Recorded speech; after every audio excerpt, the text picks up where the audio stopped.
wcześnie rano, 11 sierpień 2024 rok. Ku potomnym Królewska Wiedza, czyli astrologia. Ryszard Borowiecki, niedziela. Cóż, dzień jak co dzień, ale jednak inny. Za każdym razem jest inny i całe szczęście, że jest inny. O nim sobie opowiemy za chwilę, a przede wszystkim o tych tranzytach, co możemy zrobić, jak możemy działać. Wczoraj rozmawialiśmy, że już jest końcówka tej historii dosyć smutnej, którą nazywamy lwem i tą nostalgią za... Ja oczywiście ze swoją suczką, no jak widzicie, tam w oddali ona jest, ale ona jak zawsze ma opory, jak zawsze ma coś do powiedzenia. Kurtuazji czas zacząć. Witam. Kapelusz powinno się zawsze zdjąć i unieść, nie kłaniając się. Podniesienie kapelusza już jest wystarczające. Co prawda to jest z tyłu za mną Czeremcha i dziękuję bardzo za podpowiedzi i za cudowną podpowiedź na temat tego myszołowa. Nie jestem ornitologiem, ale jeżeli to jest piórko myszołowa, to świetnie, przynajmniej jaszczębia, a nie jakieś kury nosić w kapeluszu. Tylko jaszczębia to jest coś. Zresztą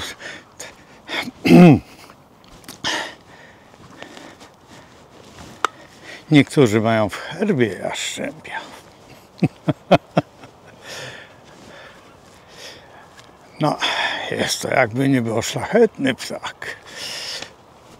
Tłukące myszy, pewnie jaszczurki. No i podejrzewamy jakieś małe zające. Też uszczeli. A się jeszcze strzela. Prędkość tego ptaka, w ogóle jaszczębie jest cudowna i orłów. Zresztą chyba one są, nie wiem, nie jestem ornitologiem, nie będę się wypowiadał na ten temat. Jestem astrologiem, a właściwie zawsze się śmieję, że gastrologiem. Dlaczego? Bo zawsze można dostać jakiegoś, wiecie, destrukcji albo obstrukcji żołądka. Ze względu na to, że to jak się patrzy w ten kosmogramy, naprawdę, słuchajcie, jak to większość osób, które zajęły się kiedykolwiek astrologią, siedzą i ryczą, bo mają kwadratury, bo mają to, bo mają tamto. Zawsze coś jest. I zawsze z tego trzeba. Coś wam chcę pokazać.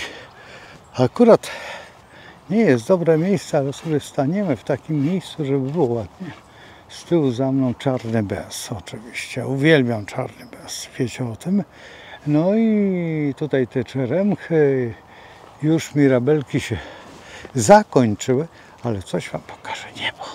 Niebo jest fantastyczne. Zobaczcie, to jest coś fantastycznego. Jak to wygląda. Jak to wygląda. O tej porze. I tutaj jest taka przepiękna okolica. To trzeba przyznać, że tak i taki spokój, cisza. I to jest chyba najważniejsze, co powinniśmy traktować jak najbardziej poważnie. To jest to, że jesteśmy, idziemy sobie gdzieś przycupniemy, tylko żeby było sucho, bo widzę, że jestem, ja nie wiem jak to się nazywa, tak dziwnie się nazywa, takie trepy z gumy, a właściwie z tworzywa sztucznego. Jak się jest na wsi, to powinno się mieć trepy, a dzisiaj trep dostań, no są te lekarskie, ale no one są białe i od razu zdradzają zawód. A z kolei pomalować nie godzi się, mimo że jestem plastykiem. Słuchajcie, zaraz dojdziemy gdzieś tam i sobie przycupnę, tak żeby mnie coś nie zjadło, a jednocześnie tak, żeby tutaj no, ten pejzaż za mną jest rewelacyjny. To jest coś niesamowitego. Tylko dziwo, ciemno jest, no, ale jest wcześnie rano. Nie ma co się dziwić.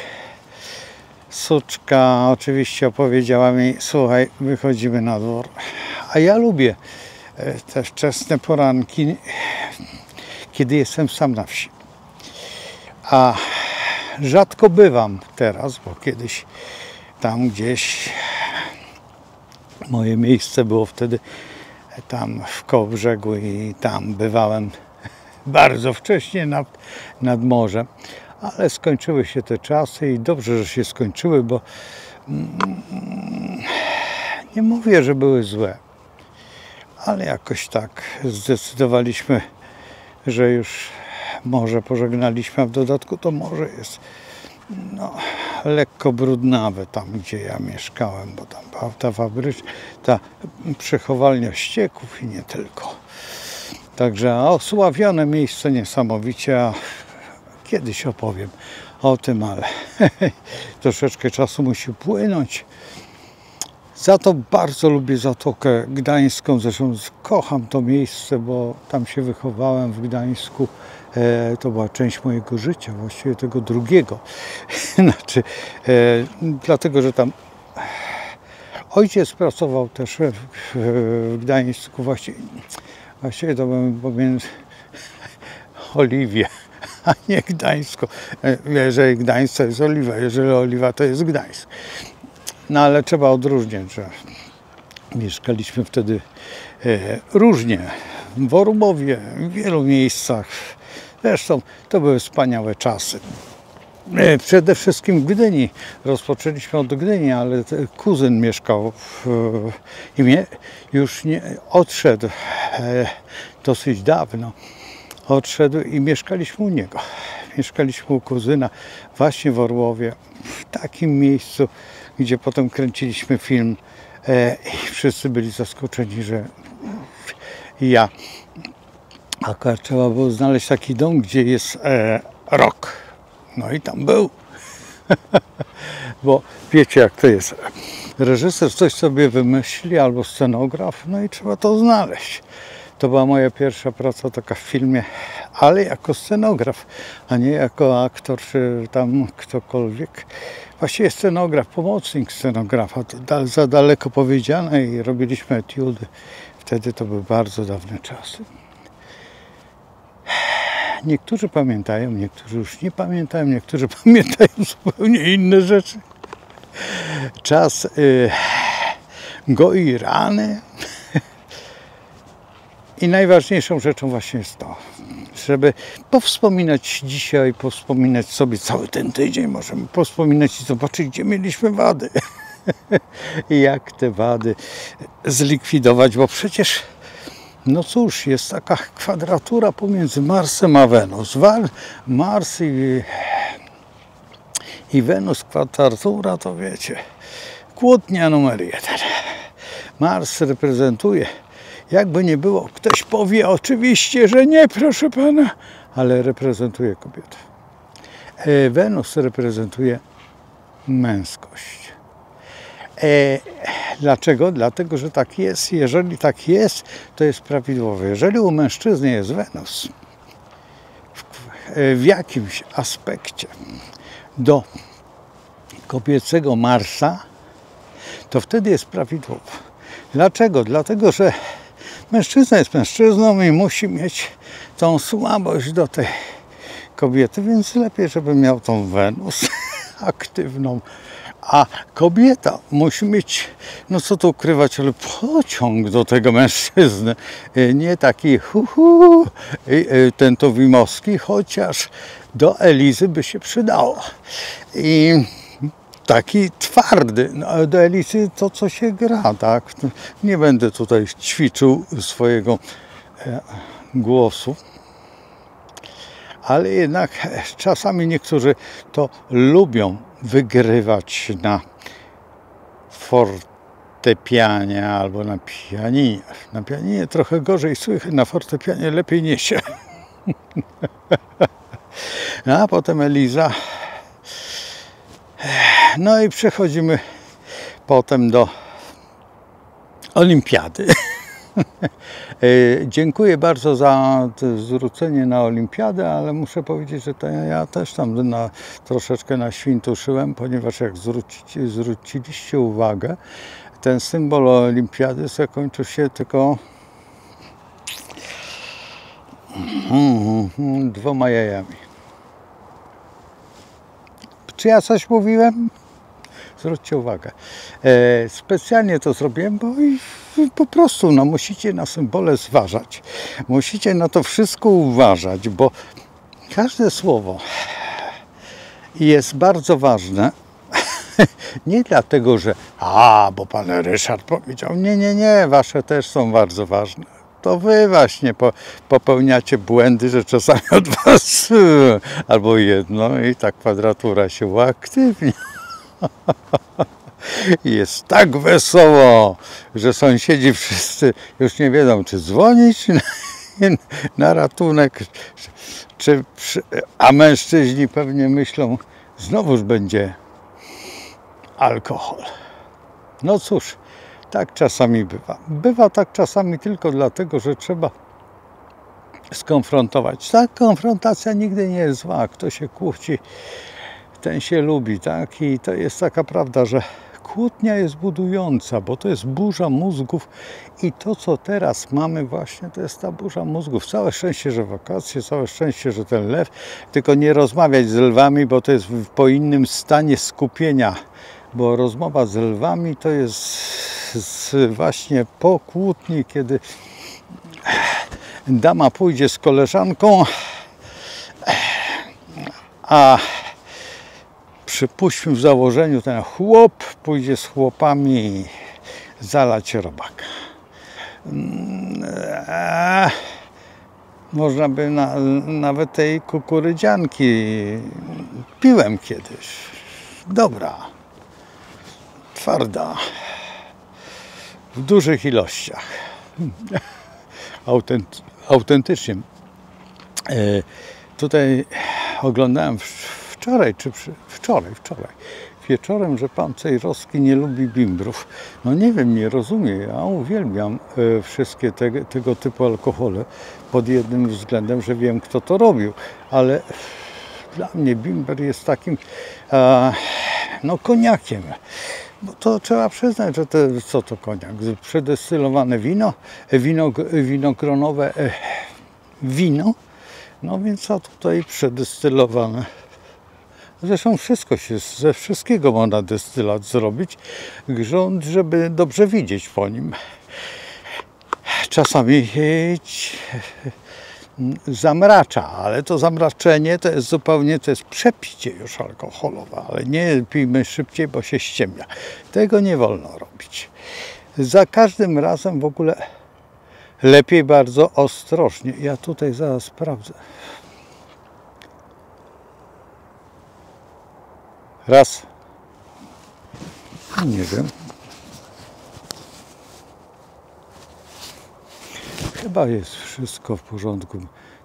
Nie zabrałem z sobą okularów i to jest to. Dobra. Przetniemy albo wytniemy ten fragment. A może nie. Zobaczymy. Także ja jeszcze sobie tam przejdę kawałeczek i tam jest taka... Uwielbiam, słuchajcie, taką sytuację. Dziewczyna jest nierozsądna. No, owąchuje wszystkie krzaki. Zobaczcie. I kombinuje. Faktycznie, że bardzo dziękuję, że tutaj napisaliście, że jest ładna. To trzeba przyznać, że jest.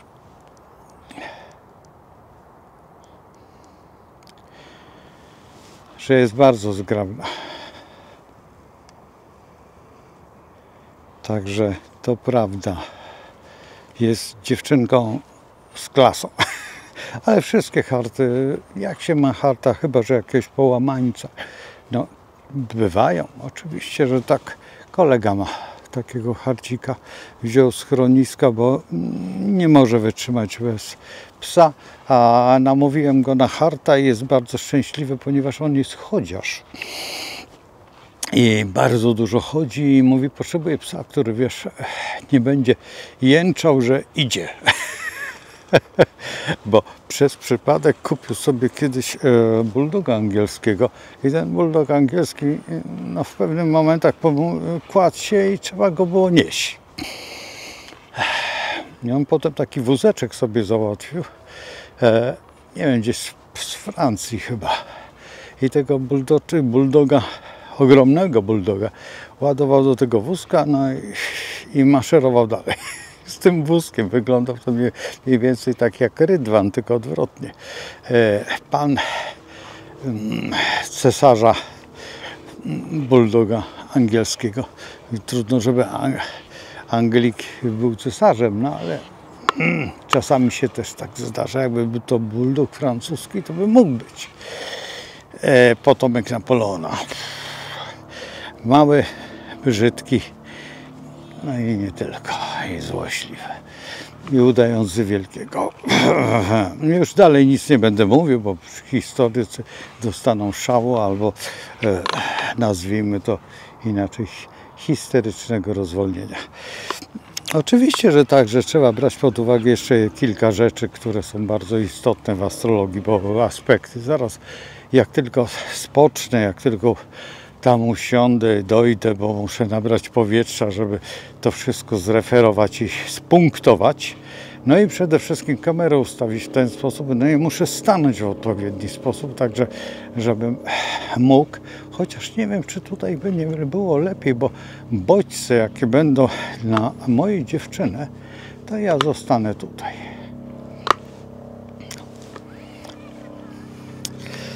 Dobrze, ja sobie tutaj zostanę, ale tak, jak zostanę, to pomyślą, że kradnę kukurydzę. A potrzebna mi ta kukurydza, bardzo lubię kukurydzę, to prawda. O, słoneczko wychodzi, a nie zachodzi. Szkoda, rano były piękne promienie, ale nie zdążyłem kamerą zrobić. Ale coś wam pokażę, jak pięknie mieni się trawa o poranku. Tak, wygląda to obłędnie. Ojej, jakie to jest piękne.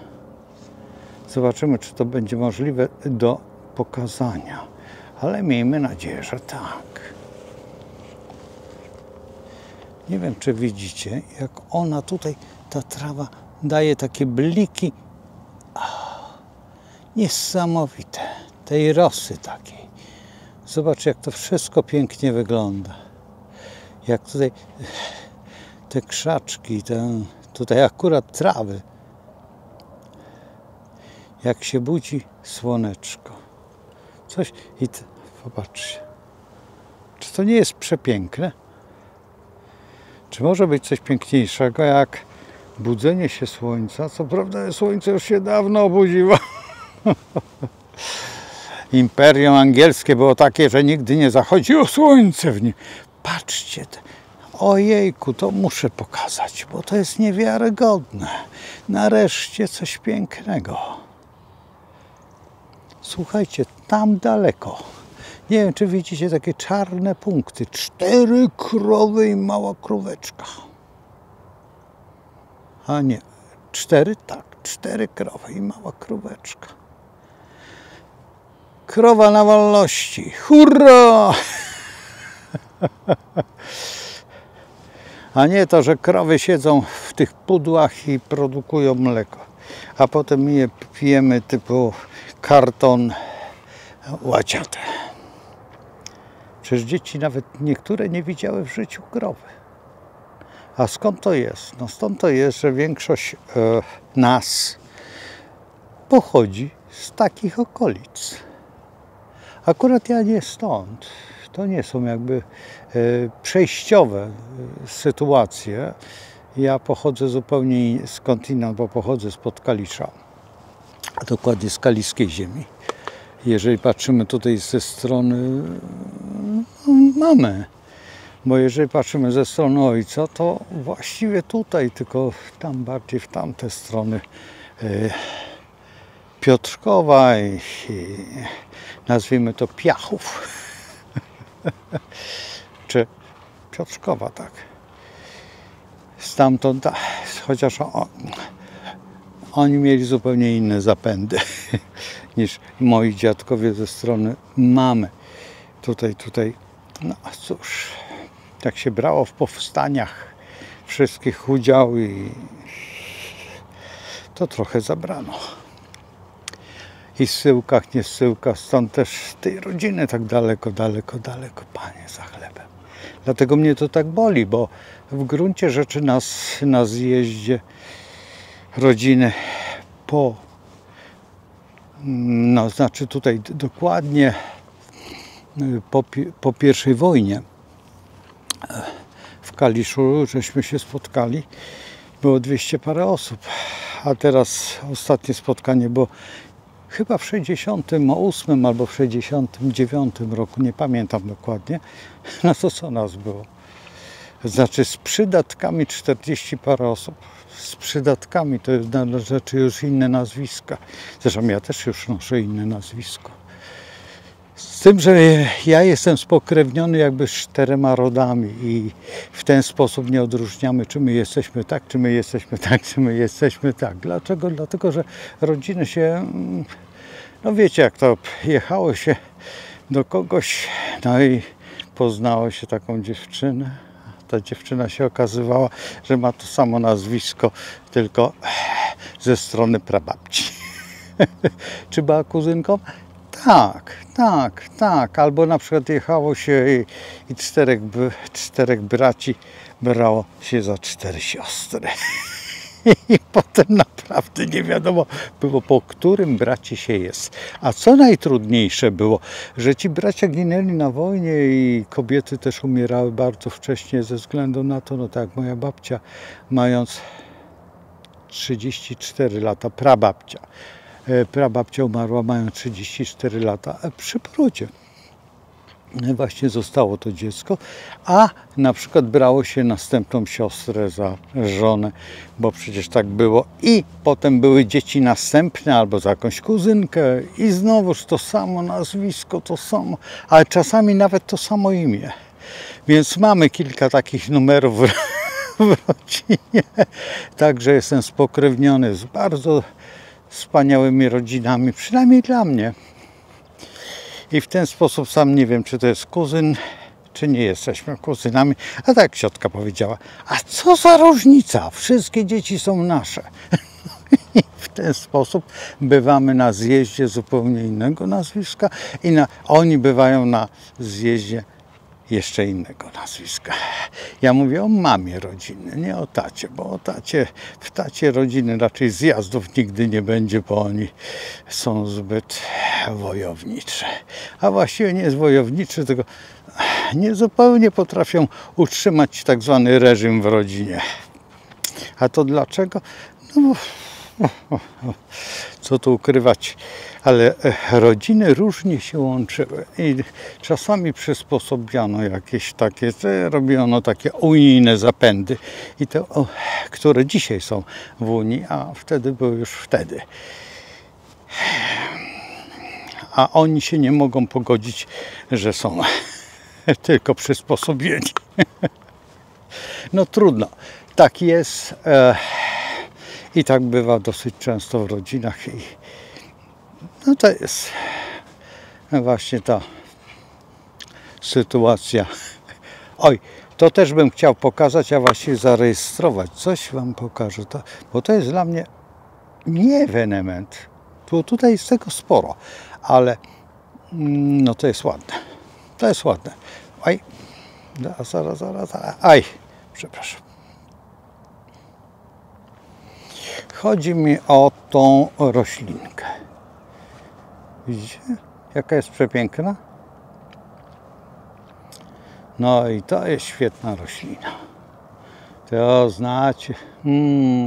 Jaka dobra jest z jajeczkiem.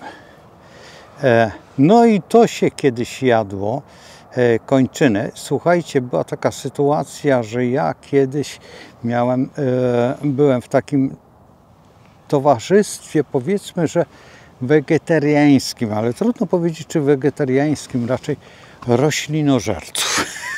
I to naprawdę, patrz jakie niebo. To się nie da opisać, to niebo. To niebo jest przepiękne.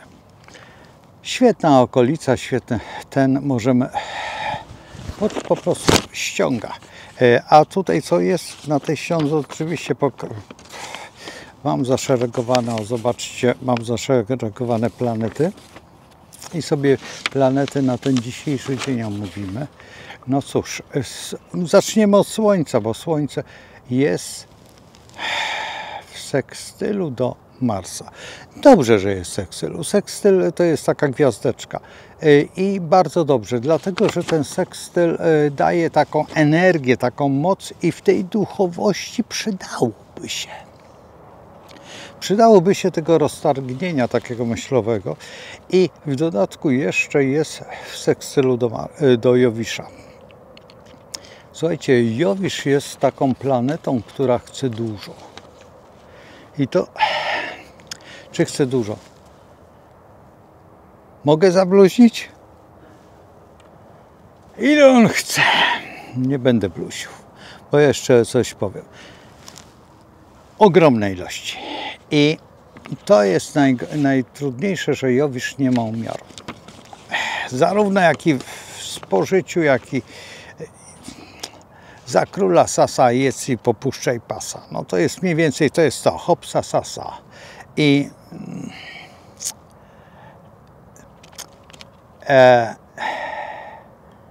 dieta jest potrzebna. Czasami dieta jest potrzebna, bo jak nie będzie tej diety, to będą kłopoty. Teraz mamy Quincunx Saturn. Słońce Quincunx Saturn.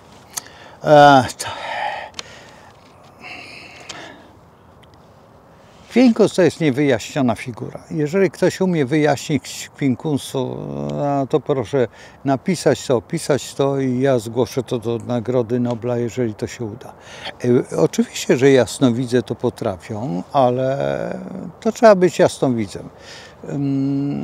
Dalej raczej nie chciałbym się wypowiadać, dlatego że Quincunx ma dwa jakby punkty startowe. Jeden punkt to jest kwadratura, drugi punkt to jest trygon. Przepraszam, ale ja jestem lekko alergikiem, możliwe, że tutaj coś, bo czuję taki dziwny ten.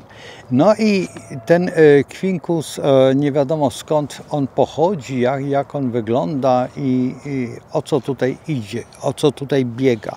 Więc ten Quincunx zawsze jest albo z kwadratury, albo z trygonu. Trygony są te, które są lżejsze, kwadratury są te mądrzejsze. No to, że lżej, to nie znaczy, że dobrze, bo czasami warto przepracować tą chwilę po to, żeby zorientować się, że tak jest. Następnie tutaj mamy Księżyc. Księżyc w sekstylu do Merkurego. Jeżeli patrzymy społecznie, a mówimy o społeczności, a nie o indywidualnym kosmogramie, bo to trzeba odróżnić. To są dwie różne interpretacje, bardzo jednak różniące się, chociaż nie zupełnie, ale trzeba to brać pod uwagę, że tych społecznych, znaczy tutaj powiedzmy, że interpretacji jest dosyć mało. Ja nie powiedziałem jeszcze jednego najważniejszego. Słońce jest w tej chwili w dładzie ryby. I te ryby wczoraj też było. Też wczoraj nie powiedziałem, ale specjalnie nie powiedziałem, dlatego żeby nie to, że nie martwić, tylko niektórzy posłuchają i powiedzą, że oj, to niedobrze, bo to, bo tamto, bo owo. To nie jest tak. Tylko pierwsza sytuacja, która jest bardzo ważna, że ryby są ofiarami, tylko ofiarami i to słońce jest ofiarne, czyli w to słońce, które żeśmy wczoraj rozmawiali, dzisiaj rozmawiamy o tej ofiarności naszej, czyli ale o spotkaniu z własnymi myślami, a przede wszystkim powiedzmy w duchowości z własnym sercem, a właściwie trzeba powiedzieć to przez kontemplację modlitwę, medytację z samym sobą i się naprawić. O, to jest najważniejsze. Więc ten księżyc w tej chwili ma taką możliwość. Jest do Wenus w sekstylu i bardzo dobrze, że jest do tej Wenus w sekstylu, dlatego że Wenus jest planetą pożądania też, przede wszystkim finansowego i tutaj właściwie powinniśmy zaznaczyć, bo większość tych jednak błędów, które robimy, są finansowe, a jeżeli nie finansowe, to przynajmniej te, no co to kiedyś usłyszałem, nie pamiętam kto to powiedział, ale jeden z takich, no bardzo dla mnie, powiedzmy, że no nie to, nie można, ale doskonałych osób powiedział, że stan zakochania powinien być leczony i to bardzo poważnie, a przynajmniej urlop dawany. I bo się popełnia błędy. To jest fakt, że bardzo często się popełnia błędy i teraz mamy tutaj znowuż kwinkus z Księżyca, no nie wy uwierzycie, ale z Neptunem. No to jest dopiero granda i dopiero banda. Dlaczego? Dlatego, że Neptun nas wprowadza w stany albo chorobowe, albo te iluzyjne. Zresztą między innymi wszystkie choroby są na żądanie nasze. Nie wierzcie w to, że nie. To są żądania pokoleniowe, bardzo często trzeba z tym umieć walczyć. Jedną z najważniejszych walk to jest po prostu modlitwa. Tylko teraz tak, modlimy się, idziemy i modlimy się, nie, to jest aktywność modlitwy. Właśnie na tym mnie zależy tutaj w Offsetce, żeby rozmawiać z osobami, jak się modlić, bo to jest najważniejsze. Nie za bardzo nas na religii, tak? Na religiach to nie, bo to jest jedna była religia. Na religii nie nauczono modlenia. My nawet nie potrafimy niektórych rzeczy, które powinniśmy robić. Przede wszystkim nauczyć się oddychać. Oddychanie jest jedną z najważniejszych rzeczy, bo to jest wentylacja płuc, ale jednocześnie utlenianie krwi, a krew niesie się do mózgu i mózg. Zresztą, co to ukrywa, nie tylko mózg, bo jest jeszcze pamięć mięśniowa, która jest bardzo dziwną pamięcią, ale nie będziemy teraz o tym gadać, będziemy gadać w Offsetce. Oczywiście, że opowiadam o tym tutaj na YouTubie, tutaj na tych filmikach i opowiadam, ci, którzy śledzą, to wiedzą, a to jest bardzo ciekawy temat, ale zostawmy to. No i mamy cudowną kwadraturę Księżyca z Plutonem i dobrze, że jest tam, bo przynajmniej sobie wyobrażamy, przynajmniej się jakoś kłócimy. To jest niebezpieczna ta kwadratura, dlatego że ona stwarza taką wyobraźnię. A jeżeli stwarza tą wyobraźnię, to czasami wprowadza nas w jakieś lęki, jakieś takie sytuacje, co z naszym domem, to tamto owo 10, bo Księżyc także reprezentuje dom nie tylko ludzi, bo ludzie to są dom, rodzina to jest dom. Bierzmy to pod uwagę, że to jest jednak ta sama historia. Ja wiem, że w tej chwili po prostu uczę, no ale inaczej osoby, które są sceptykami dla astrologii, nie za bardzo uwierzą i powiedzą, pan to owo 10, ale jak usłyszą troszeczkę prawdy sami o sobie, to wtedy zaczynają zastanawiać się, a jednak w tej astrologii coś jest. A co jest? A nic. Krowa zrobiła minę. I do widzenia. I trzeba czasami humor też prowadzić. Co do Merkurego. Merkury jest w koniunkcji z Wenus. Słuchajcie, to jest plotkowanie i plotkowanie na bardzo złym poziomie. Ej, panna, poczekaj, nie bądź wulgarna. Ciągnie mnie gdzieś w krzaki. Tutaj nie ma krzaków na szczęście. Bo, no zobaczcie gdzie. Bo jakieś tam drodze.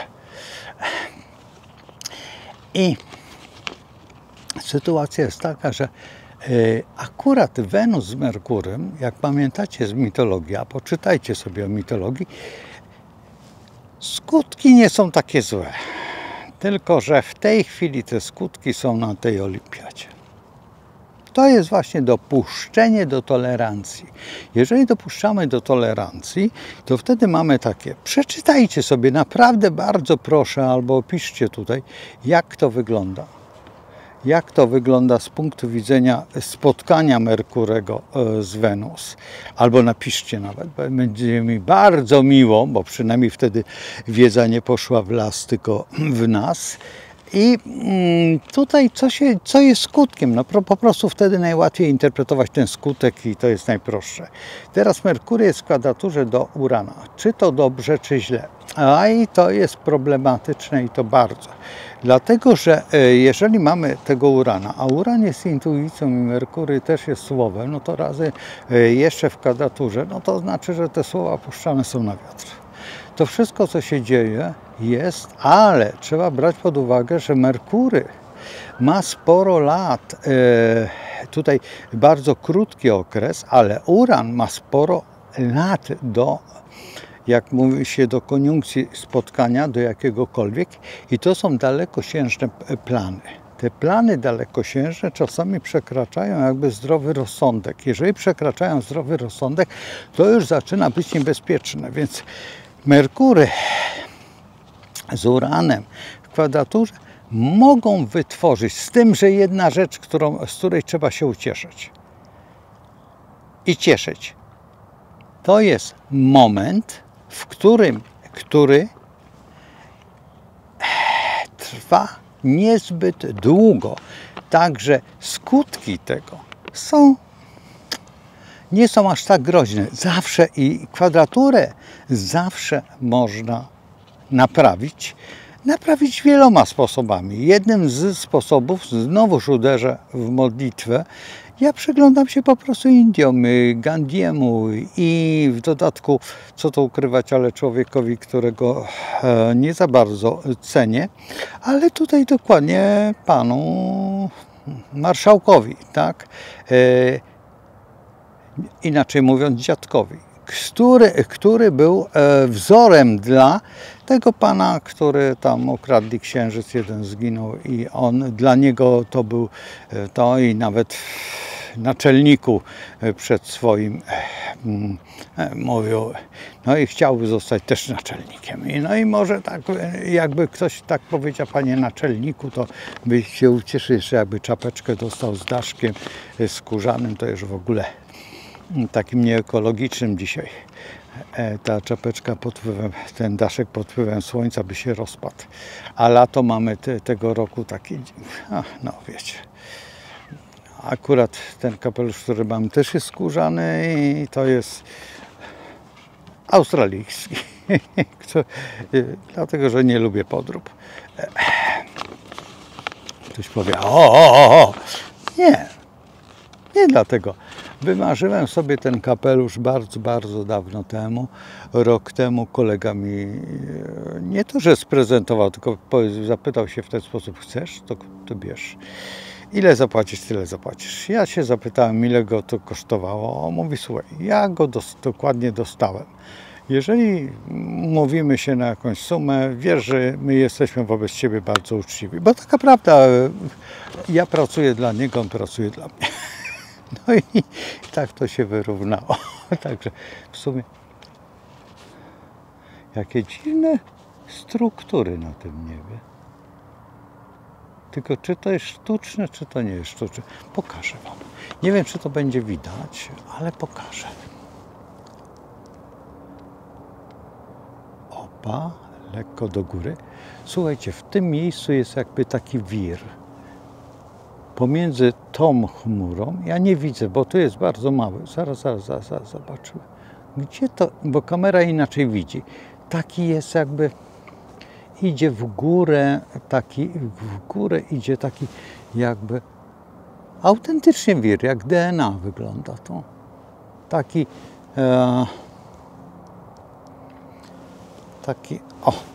Takie coś. No proszę.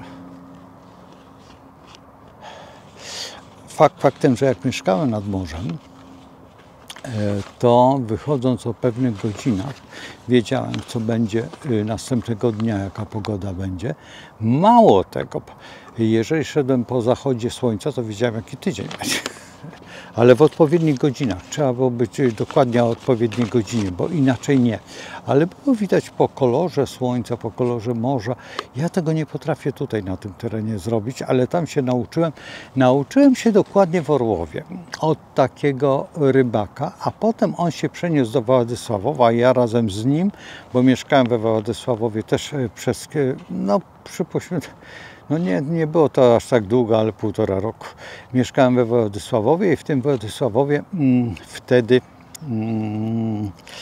no co tu ukrywać, dostałem niezłą szkołę życia, dlatego właśnie tą morską taką. Nie wypływałem w morze, akurat tam, szczerze mówiąc, lekko się bałem. Dobrze, jest Merkury i Merkury mamy z Kwinkungsem, z Neptunem. To jest bardzo nieciekawe, ale jednocześnie też takie, nazwijmy to, dosyć interesujące. Moja suczka gdzieś chce iść, a ja nie za bardzo tam chcę iść, bo tam są jakieś krzyki. Nie wiem, czy to dzieci, czy też nie. Teraz dalej mamy Kwinkus z Plutonem. Czy Merkury lubi Plutona? To jest kwestia, właśnie planety wszystkie się bardzo lubią. Zawsze bardzo lubią i bardzo dobrze wykonują pewne ćwiczenia, które potem nas irytują i doprowadzają nas. Merkury jest taką planetą, która nas informuje, ale nie tylko informuje, ale także uczy. I także jest układem nerwowym. Jeżeli chodzi o ten Pluton, to są po prostu co tu ukrywać, możemy wykonać zmiany. Zmiany czy w swoim życiu? Tak. I to są bardzo ważne sytuacje. Ale przejdźmy do Wenus. Wenus kwadratura z Marsem. No to już żeśmy opowiadali na samym początku, bo to jest bardzo ciekawa kwadratura. Taka. No i mamy Marsa w koniunkcji z Jowiszem. Mars w koniunkcji z Jowiszem, ja też już opowiadałem o tym na samym początku filmu, że to jest wiele. I to też zmusza do takiej ruszenia w tym całym układzie. Pamiętajmy, nie rozmawiamy o planetach w znakach, bo to też trzeba brać pod uwagę, że planety w znakach bardzo dużo mówią. Każdy znak ma swoje jakby znaczenie. Mało tego, jeszcze są do tego aspekty, o które właśnie teraz mówimy, ale dana planeta, czyli Mars jest w swoim znaku i Jowisz jest w swoim znaku. Teraz trzeba brać pod uwagę jeszcze jedną rzecz, że to, że one się znajdują w znaku, to nie znaczy, że one muszą to wykonać. One mogą to zrobić na, przypuśćmy, zaczepkę, czy jakiś czasoprzestrzeń. Po prostu działają czasoprzestrzeniowo. Dlaczego? Dlatego, że Mars jest wygodną planetą. To nie jest taka planeta akcji natychmiastowej. Dlaczego? Dlatego, że w tym wypadku tutaj musimy brać pod uwagę, że Mars jest w kwadraturze do Saturna, a Saturn opóźnia. Jeżeli kwadratura jest to wszystko się dzieje w czasie takim troszeczkę, a poczekamy, a tamto. Kwadratura jest wymuszeniem.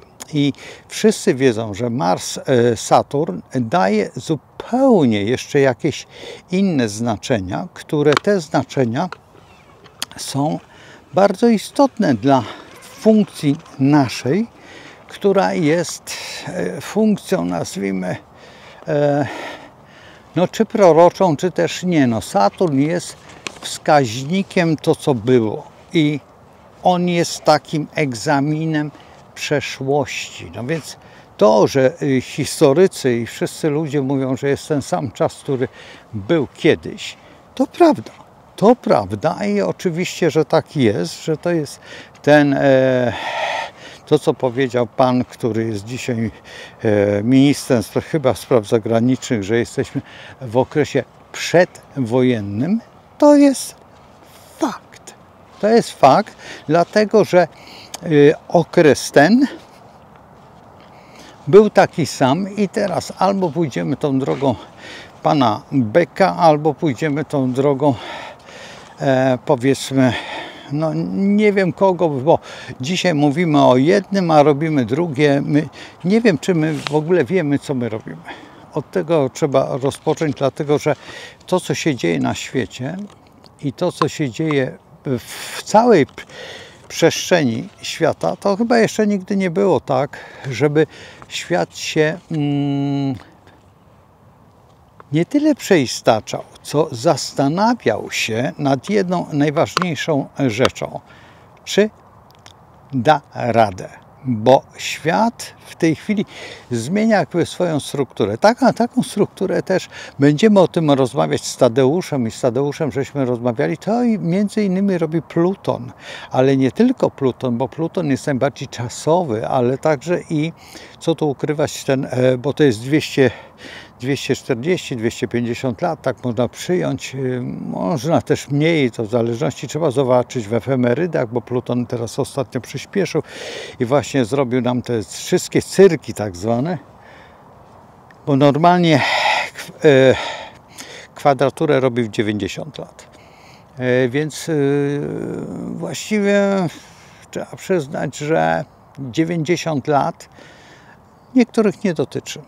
No bo jak miał 10 lat i rozpoczęła mu się punkt, znaczy tutaj ten punkt, od którego startujemy, i on miał 10 lat i 90 lat dokładając to ma 100. No to w rzeczywistości, no ile osób przeżywa 100 lat? Tak. A jeżeli ma się 100 lat, to ta kwadratura właściwie nie dotyczy. A w tej chwili 30-latkowie mają, bo były lata, gdzie 11 lat był i już przechodził, także kwadratura, przypuśćmy 30-40 lat. No to teraz sobie wyobraźcie, że skondensowanie czasu i tej przestrzeni w czasie 90 lat, a 40, no to jest ogromne. I teraz wyobraźcie sobie, że ten człowiek, który przeżył 90 lat, ma jakieś doświadczenia, ale ten człowiek, który ma 40 lat, ma te same doświadczenia, albo więcej. Teraz sobie wyobraźcie, że macie przeczytać książkę przez 90 lat, a macie przeczytać ją przez 40. No, pięknie. Przecież to jest dwukrotne przyspieszenie. 40 to jest dopiero 80. I jeszcze dołóżcie dychę. To wam wzrok wysiądzie. Ja wam mówię obrazowo, żebyście sobie wyobrażali. Teraz te małe dzieci, one mają, przypuśćmy, że 30 lat, to on w wieku 11 lat przeżywa to, co my przeżywaliśmy my, te starsze pokolenia, w ciągu 30 lat. Przecież to można fioła dostać. Psychicznego, nie tylko psychicznego, ale każdego. To jest bardzo nieprzyjemny czas. Także nie dziwcie się, że dzisiaj po prostu jeden dzień nieśledzenia i logicznego myślenia nie da się wyłączyć.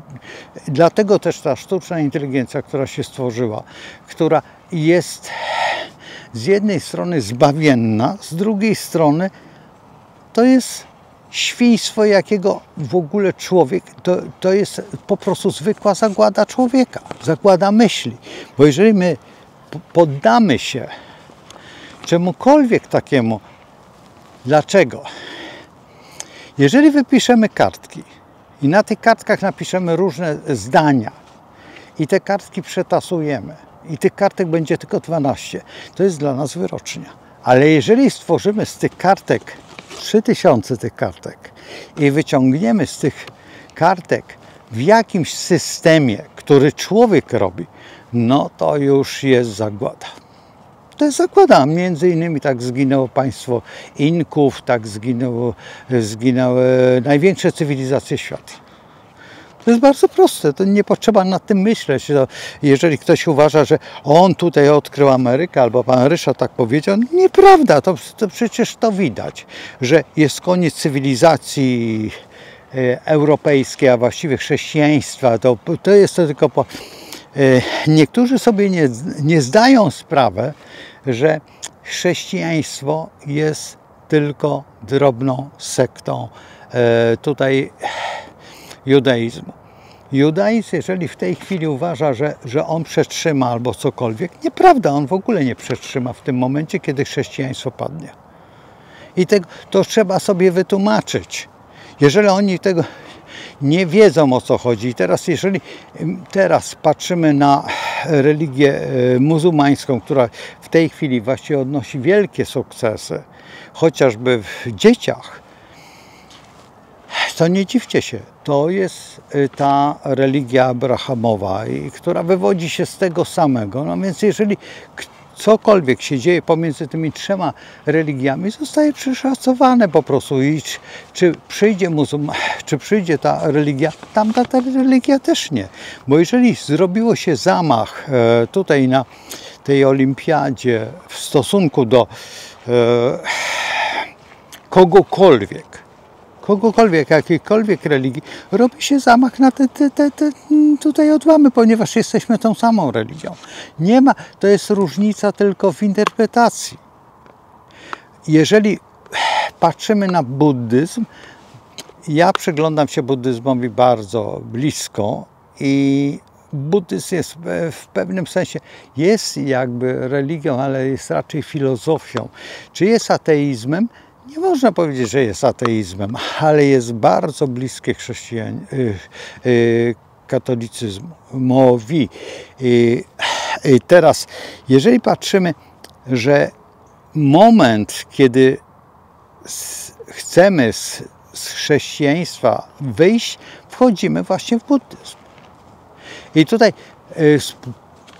jedność w ogóle wszystkich religii jest zawsze jedna. To jest tylko rozmowa wewnętrzna z Twórcą, z przestrzenią. I to jest najważniejsza rzecz. I to tutaj taką rozmowę mamy pomiędzy Jowiszem, kwadratura Saturn. To jest właśnie to jest ta ostatnia chwila, kiedy ja już więcej nie mam zaznaczone i teraz sobie porozmawiamy o tym Jowiszu z Saturnem. Kiedy Saturn jest dla nas tą możliwością wiedzy i ta wiedza jest dla nas dostępna, to wtedy Jowisz działa. Ale kiedy i ta kwadratura zmusza nas do jakiejś konfrontacji, kiedy tej konfrontacji zaczyna brakować, bo ktoś tam coś sobie wymyśli, to ta konfrontacja po prostu Jowisz robi z siebie pajaca i wprowadza tą wiedzę saturniczną. Ten egzamin wprowadza w taką wojnę gwiezdną, nazwijmy to w ten sposób, a właściwie byśmy mogli powiedzieć, że degrengoladę umysłową, bo ona widzi te krówki. Ja bym tam nawet podszedł, ale ja się boję, że krowy nie zaatakują. Jak kiedyś chodziłem ze swoim hartem, Afganem, to krowy za nami, no kiedyś krowa ponad 15 minut biegła za nami. I na rowerze. Ja jeździłem wtedy na rowerze bardzo dużo z moim Argonem i wtedy krowa myślała, że cielaka jej podebrał. Z 15, no naprawdę miałem stracha.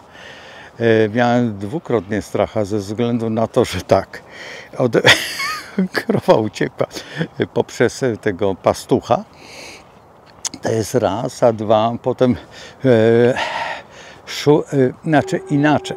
Potem zsiadłem z roweru, się schowaliśmy się za takim budynkiem i obserwowaliśmy, co będzie. Ale krowa na szczęście wróciła sama, bo ją obserwowałem. Teraz patrząc się tutaj, Saturn jest nauczycielem, który mniej więcej, no wiecie o tym, co 7 lat. No, co 7 lat robi jakąś impuls. Teraz Saturn ma, tak trzeba brać, że 30 lat, no bo tam 32, 28, w zależności od sytuacji, od retrogradacji, od wielu czynników zależy. Nie ma tak, że to jest sztywne, że to są sztywne. Kiedy mamy aspekty, kiedy mamy efemerydy, w efemerydach możemy odczytać dokładną datę albo program astrologiczny, który daje, o mama mia, sarenki. Ojejku. Teraz wyjdą, poszły w kukurydzę. Matko. O rany. No, teraz będziemy mieć tutaj cyrk. I to taka parka. I ona chyba lekko kulawa, albo poszczelona, albo coś. O mama. No nic, pójdziemy jakoś. bo kulała ta sarenka. Nie wiem, czy to był koziołek, czy sarenka. Nie wiem, naprawdę nie powiem. Znaczy nie jestem myśliwym i tutaj, ale tak widziałem, że kulała. Może nie kulała, może ja tylko tak spojrzałem, że ona przechodziła przez jakiś rowek. Możliwe, bo nie wiem. Ale weźmy zawsze tą wersję gorszą. To jest to, że dobrze, że nie udomowiliśmy wszystkich. I teraz zwierząt. I teraz jeżeli patrzymy na tego Jowisza, pajaca jednego, bo on jest naprawdę pajacem, to trzeba przyznać, że Jowisz absolutnie go nie interesuje, czy to jest dużo, czy to jest mało. Jego naprawdę, pamiętajcie o jednej rzeczy, że on nie ma jakby umiaru. To jest czy w jedną, czy w drugą stronę, to się mówi planeta szczęścia. Dobra, każe usiąść tobie na stołku, czy na ryczce, pantryce i zjeść cały słoik miodu. I zobaczymy, kiedy się znajdziesz w Wychodku. Albo w Sławojce. Albo jak młodzież za moich czasów mówi, idziemy do Klopa. Albo jeszcze gdzieś. No i jest wesoło. Wszyscy się cieszą. Jest opróżnienie i wypróżnienie całego tematu. Nawet czasami niektórzy mogą znaleźć się w szpitalu, jak są uczuleni na, przypuśćmy, miód. Ostatnio miałem taką sytuację, że miałem albo mnie coś ugryzło, albo sobie się skaleczyłem, czy też podczas tych upałów przednich i nazwijmy to, że potówka. Nie wiem, czy coś mnie ugryzło, czy nie. Rozdrapałem to. No i posmarowałem propolisem. Czyli dokładnie propolisem na tym. I noga, po prostu skórę prawie zostały jak poparzone w tym miejscu. No po prostu tak byłem przerażony. Dopiero hydrokortizon pomógł mi, który zlikwidował. Ktoś powiedział, jejku pan to. No nie no. Hydrokortizon można kupić sobie. A smarowałem bardzo różnymi rzeczami i to wszystko nie dawało rad. Jakie słoneczko wychodzi. Trzeba będzie uciekać już zaraz do domu, bo... No więc tak to wygląda. Słuchajcie, macie dokładnie dzień opracowany. Macie ten dzisiejszy. To nie jest prawda, że to jest cały ten okres. I teraz zastanówcie się nad pajacowaniem, nad swoim życiem. Jak chcecie rozegrać tą swoją przestrzeń, w której tej przestrzeni żyjemy, w której funkcjonujemy. Jak chcemy to zrobić? Na ile jesteśmy sprawni teoretycznie i technicznie do jakiegoś impulsu, który ten impuls poprowadzi nas do sukcesu. Do sukcesu doprowadzi nas tylko jeden impuls, kiedy myślimy, kiedy dokładnie analizujemy, czyli burza mózgów. Ta burza mózgów jest pomiędzy Saturnem a Jowiszem. I to jest bardzo dobre, że jest ta kwadratura, bo gdyby jej nie było, byśmy nie mogli dużo zrobić. Jowisz daje nam tą historię dobrą, albo tą wielką, z której możemy skorzystać. Czy musimy zawsze skorzystać z dobra? Czasami warto ze złej historii skonfrontować ją z drugą złą historią, to co mówiłem wczoraj, i zanalizować, bo z tego może wyjść bardzo interesujący wniosek. Jeżeli ten wniosek zrobimy interesujący, no to co więcej nam potrzeba? Jeżeli zlikwidujemy, przypuśćmy, tą część tej negatywności, nazwijmy, i wejdziemy, a właściwie nie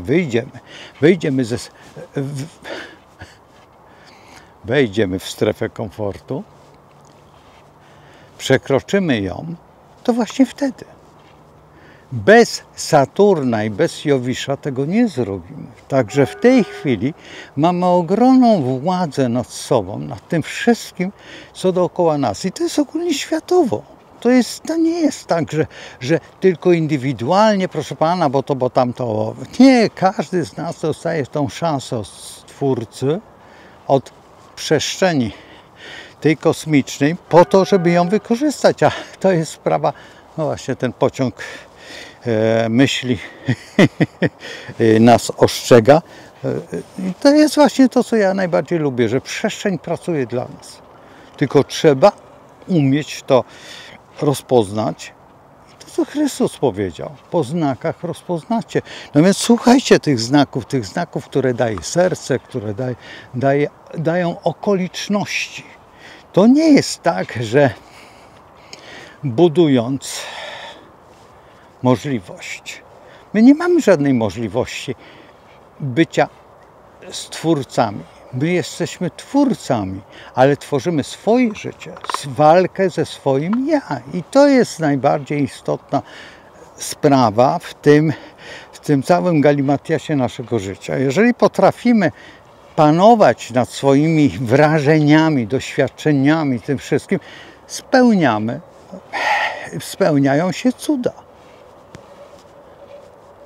To nie jest tak, że my nie mamy nad tym świadomości. Jeżeli potraficie doprowadzić siebie do tego punktu, że zrozumiecie Saturna, zrozumiecie, na czym polega myślenie, na czym polega to tak zwane otrzymywane dobro, bo Saturn jest dobrem. My się boimy, jak czytacie, ale przeczytajcie. Ja zawsze zapominam tego nazwiska. Liz, bo to jest Eliza, ale żeby nie przekręcił, taka niebieska książeczka z Saturna, jak możecie ją zdobyć sobie, to przeczytajcie. I to jest pierwszy raz w całej chyba literaturze światowej, gdzie Saturn nie jest, bo przecież ja pamiętam jeszcze, jak moje koleżanki, a wiesz, bo ja mam Saturna źle ustawionego. Nigdy Saturn nie jest źle ustawiony, tylko my jesteśmy źle ustawieni. Źle wpływają na nas rodzice, źle wpływają na nas dziadkowie. Mamy zrąbany życiorys genetyczny, który czy można to wszystko naprawić? Oczywiście, że tak. Tylko trzeba wiedzieć jak. To jest szalenie proste.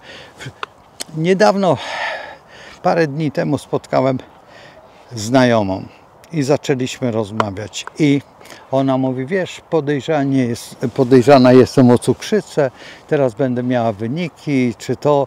I widzę zmartwienie na jej twarzy. Przepraszam bardzo. A kto powiedział, że nie mamy cukrzycy? Czy nawet czasami nie wiemy o tym. No i co? Tylko przez to, że intuicja nam podpowiada, żeby tego nie jeść, albo to jeść, albo przygotować się do niejedzenia. Niektórzy na przykład w ogóle nie jedzą. Ja przez 4 lata w ogóle nie miałem chleba w ustach. Nie mogłem jeść, dlatego że chorowałem. No i cóż strasznego. Co za problem się wyrzec na przykład ziemniaków? Co za problem się wyrzec na przykład mięsa? Wegetariaństwo. A, to już jest ideologia i to będziemy teraz celebrować.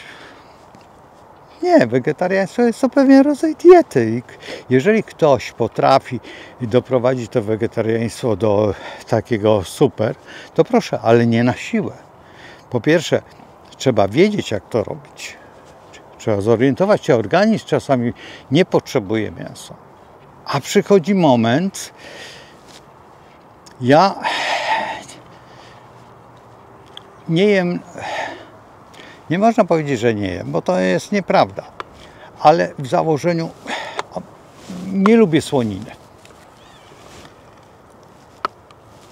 Ale pamiętam świetnie, kiedy byłem w wojsku, akurat tą straszną zimę i tak się stało, że była tuszonka. Taka słonina z puszki. I słuchajcie, autentycznie pamiętam, jak ukroił mnie kolega gdzieś grubości 2 cm tej tuszonki i położył na chlebie.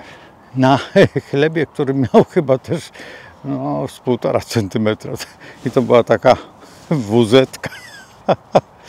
I słuchajcie, pamiętam do tej pory, jak wpałaszowałem, jakie to było smaczne. Teraz niedawno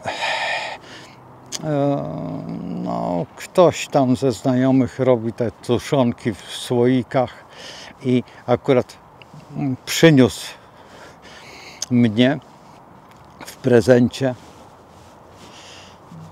No, ani ten zapach, nawet próbowałem lekko spróbować, no nie. I co tu ukrywać, dałem koledze, który uwielbia te rzeczy, mówi, słuchaj, ja mówię, masz, weźmiesz sobie tutaj z korniszonem i ze szklaneczką to przetrawisz. Ja po prostu, no nie. A wtedy, w tej zimy, tak, dlatego, że organizm potrzebował.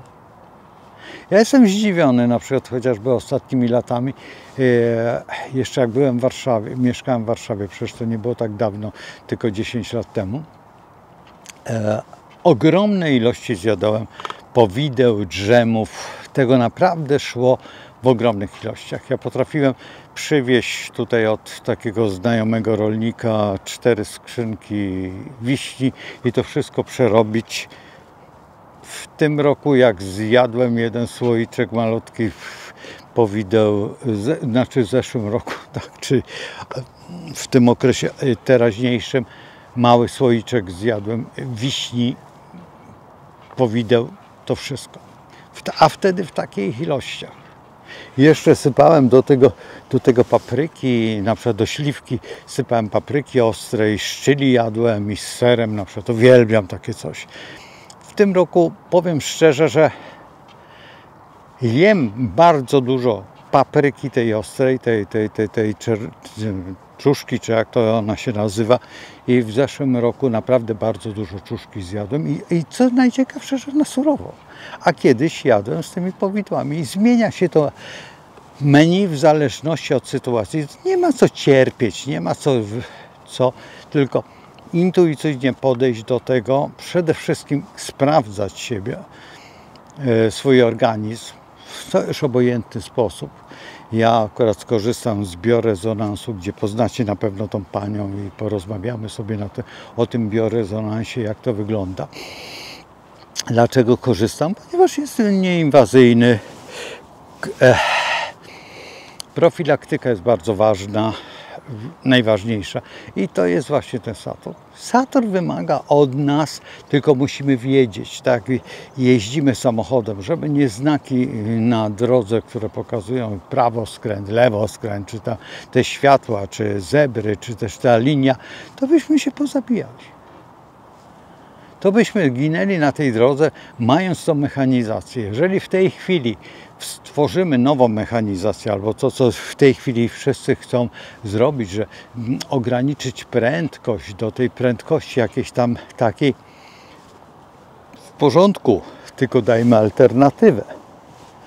Przypuśćmy samochody na kolej i wrzućmy na platformę i niech stwórzmy te szybkie linie i tym samochodem. A jeżeli w tej chwili samochodem nie można wjechać do niektórych stref, bo są strefy ciszy, czy są strefy jeszcze jakieś budowane i to jest taka innowacja. Jeżeli ktoś chce mieszkać w takiej strefie, to tak, ale musi być zgoda. Czy bym chciał w takiej strefie mieszkać? Jeżeli ta strefa by miała 2 km i kwadrat 2 km, raczej nie. A w jakiej bym chciał strefie? Metr na metr. Dlaczego? Dlatego, że jak szybko przyjedzie pogotowie po mnie? Gdyby coś się stało. A przecież spaść z roweru albo z gazety zawsze, w każdym momencie można. Więc to wszystko, to, co wymyślają w tej chwili, jest zupełnie nieprzemyślane, bo jeżeli chcemy, to proszę bardzo, dlaczego nie mamy tego zderzaka, który wymyślił pan, nie pamiętam jak on się nazywa, ale niedawno oglądałem właśnie takie wspomnienia o wielkich wynalazkach Polaków. I że wiele rzeczy moglibyśmy tutaj zrobić. Dlaczego mamy nie stworzyć na przykład ze stali, nie rdzewnej blachy dla samochodów, tylko robić tą rdzę. Ta rdzę też jest konieczna, ale można by to powlekać jakimiś, a nie tworzywa. Nie tworzyć rzeczy na jeden dzień, tylko tworzyć na wiele pokoleń. Przecież, a nie młotek wyrzucać po 2 latach, on się nie nadaje już do młotkowania, ponieważ wygląda jakby po prostu przeżył nie wiem jaką historię. Po co ta nadprodukcja, produkowanie tysięcy rzeczy i jakieś cuda? Dlaczego właśnie te krówki nie wychodzą na świeże powietrze, nie jedzą tej świeżej trawki, która jest, tylko siedzą w jakichś obórkach i te świnki nie są hodowane na zewnątrz i nie patrzą w niebo, bo świnia nieba nigdy nie ujrzy. No nie jest prawda, że nie. Ona też się lubi leżeć i opalać.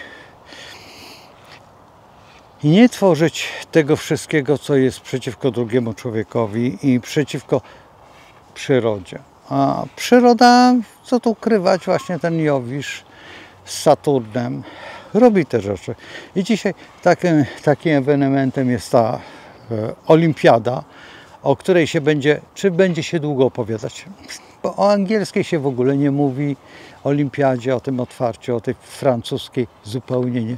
A to, co tutaj wykonano, to ja już swoje powiedziałem. I to jest, ja teraz oglądam, ale nie, po prostu ja wszystkiego nie oglądałem. W ogóle nie oglądałem właściwie tej olimpiady i nie mam zamiaru oglądać, ale kiedy mężczyzna bije kobietę i wygrywa i dostaje medal, no to jest albo narcyz, który nie potrafi zrozumieć, bo ja rozumiem, że bijemy się.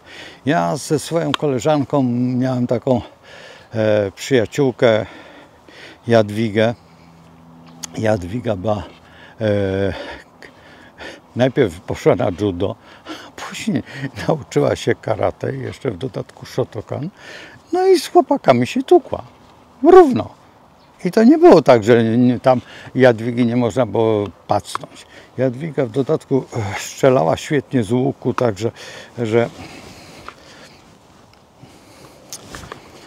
że o, tutaj coś nie podoba mi się, bo ona coś taki stawia opór. I Jadwiga była naprawdę dziewczyną, która była wysportowana. Odeszła dzisiaj. Kiedyś wam przejdziemy się na jej grób, bo jej grób jest w takim miejscu bardzo interesującym wszystkich Polaków. Także no muszę tu powalczyć z moją suczką, bo suczka jakieś zapachy dorwała.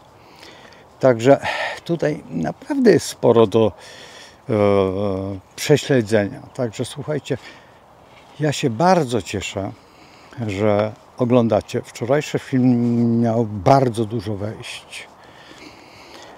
Ale jeżeli mogę prosić was o to, żeby cokolwiek zaznaczyć, czy te kciuczki, czy tam cokolwiek, jakiś opis, to bardzo proszę, bo to pozycjonuje ten film. Ja nie proszę na początku, tylko pod koniec, bo zawsze pod koniec, kiedy się już dotrwa. Nie wszyscy tak długo mają czas, ale niektórzy chcą. Że zawsze, jeżeli oglądacie, nie mówię, ale jakikolwiek film astrologiczny, zawsze coś wam wpada do głowy. Tylko czy to jest, przypuśćmy, warte? Oczywiście, że zawsze jest warte. I no co tu ukrywać? Trzymajcie się. Bardzo się cieszę, że jesteśmy razem, że możemy sobie porozmawiać o pewnych sytuacjach i te sytuacje nagle stają się dla nas realne. Także do zobaczenia oczywiście do jutra, a dzisiaj no co tu ukrywać. Pa, pa, z Bogiem.